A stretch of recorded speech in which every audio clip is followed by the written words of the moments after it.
This is Austin. Austin has an inspiring story as he was able to transform his life from a professional Discord mod to an aspiring jiu-jitsu champion. But it wasn't easy. What started off as living in the regs with minor athleticism eventually blossomed into him winning a jiu-jitsu competition and even getting his blue belt. He put hard work and effort into it, but somebody has to fact check these skills. And who better to make sure he's set on the right path than to go up against me. Austin starts off with some heavy collar ties showing that his wrestling training has been paying off. He even shows off some defensive techniques as I enter so he can control the inside space.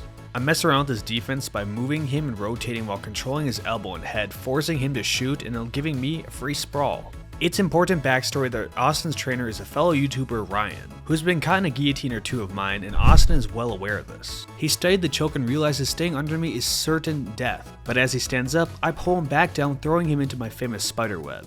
But Austin's able to do something absolutely insane.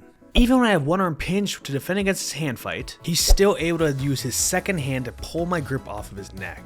And while it doesn't seem like it should be a magical defense, it shattered my expectations as so many other people constantly fall victim to this. Nonetheless, escaping one guillotine isn't going to be enough to win this round. I'm currently stuffing him in half guard, working past his frames, and he tries to hit me with octopus guard, which essentially is a hip-in sweep, but by attaching to his lat, I can flatten him to the mat. I continue to be impressed by Austin. As I go to the front head and I start locking up his neck, I decide to go for a fancy armbar attempt, but he blocks my leg on the way and I have to bail and re-attack his neck for the guillotine. Front head, or when I'm putting all my weight from my chest onto the back of his neck, is great, because I'm constantly leaning on him.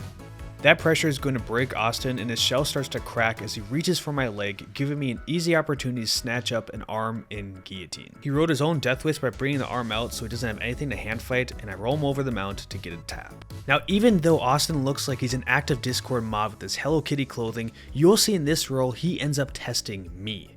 But before we can get there, I have to disrespect Austin after these heavy collar ties. By throwing my arms out, I go into attack helicopter mode. He circles and does nothing, so I grab a single leg, lift him up, and slam him to the mat. After the ragdoll, I was putting on some pressure from headquarters. But knowing this is a longer round, I'm an active believer in slow passing to wear them down. I use my active reflexes to throw him into another front head, immediately throwing him into the guillotine. And trust me, this one's locked in. The problem with not tapping early to a choke is now your throat is used up more than in OnlyFans models, and you still have the same result. You were still submitted. At least we know if this jiu-jitsu stuff doesn't pan out for Austin, he can join Sky Bree in filming some content. But it looks like I'm talking a little bit too much shit too early. Austin snaps me down with his own front headlock, then tries to go behind, but I scoop up his leg and he throws me into the crucifix to counter. I have to drive into him so I'm not compromising my body too much, but then he throws his leg over my neck and I'm almost caught in a triangle. My saving grace is that he couldn't connect to his feet, otherwise I'd be stuck in a rear triangle and that takes forever to get out of. Instead, I'm flopping around like a white belt because being in the crucifix control is hard to clear. But look at this small mistake he makes. The second he lets go of the Kimura grip, I have enough time to spin out of it, go into a double leg, and now I'm on top. We reset so we don't fall off the mat, and I find an opportunity to jump on him as he tries to go for a lazy shot into the leg. What follows from here is I channel my inner Ruotolo. Austin tries to go to guard while push my hips, but this gives me the opportunity to roll to his back, and as he fights my leg to prevent the hook, I hop to the other side to throw my top hook and block him off against the mat. It's always better to have two hooks in, but a lot of times I catch myself falling to my weak side, which is when the choking arm is on bottom, and if you can threaten the choke enough, you don't even need the hooks to finish a submission. As I continue to test Austin, let me tell you about X Marshall, who makes the best rash guards in the business. With promo code Tyler10, you can get some great looking gear like I'm wearing or on display in this video, shorts, or other items on their website. It's form-fitting, affordable, and just looks amazing.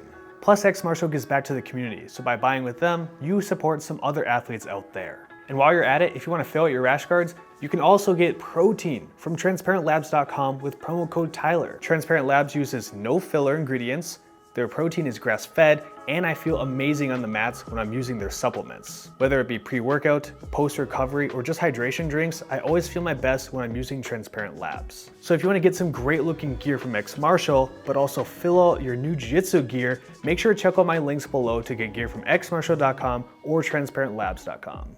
Great, thanks for watching my ad. Now watch me continue to tear Austin's arm apart with this Kimura. Okay, maybe it was just a regular Kimura, but Austin still wanted to get his revenge for that. As we're doing some lazy wrestling and collar ties, he decides to drop down for a double leg, and instead of me going around the neck, I try and go around the stomach, and it allows him to go straight into the takedown and pass my guard. Austin showed off some great takedown offense with the timing as well as being able to finish the shot. He's certainly improved compared to his wrestling days in the park, but to keep him humble in his jiu-jitsu journey, I just kind of roll him over to get on top of him, and all that hard work was for nothing as I catch him into a seated Kesagatami and tap him out immediately. The trick was that as he recentered, I already beat his arm positioning as I was on the outside of his shoulder, so it's like doing a seated head and arm choke. The more I can pull his own arm across, the faster I can get the submission, and it goes on quick. The only thing faster than that submission was Austin entering dirtbag mode by hitting an arm drag me as I helped him out. This fruity blue belt wanted to get at least one win over me, and I was here to temper his expectations. Even though I'm playing, I still have my head on the inside because this delays any attack he can do until he strips my head off, which he uses into another double leg, but by trying to trip me at the same time, he loses so much power that I can quickly roll him over the top, and the mechanic I used is similar to the 100 sweep. Landing with that sweep allowed me to keep really strong control in his armpit using my left arm, and the goal is here to humble him one more time with one last submission, the head and arm choke. Austin's trying to go out on his shield, not giving me one last submission, so he's using his left arm to create space against my neck so I can't lift his elbow up and I lose the position entirely. In a Hail Mary attempt to come out as the winner, Austin shoots onto a single leg, so I kick my legs back to sprawl, but then I try and take the back and he rolls through at the same time. It's a little bit of a messy situation, and I go to grab his own leg until he's able to come over the top, and he decides to end the round in style by throwing me into the crucifix. As far as his journey goes, he did a great job rolling with me today, and I can't wait to see how he's going to look in the future.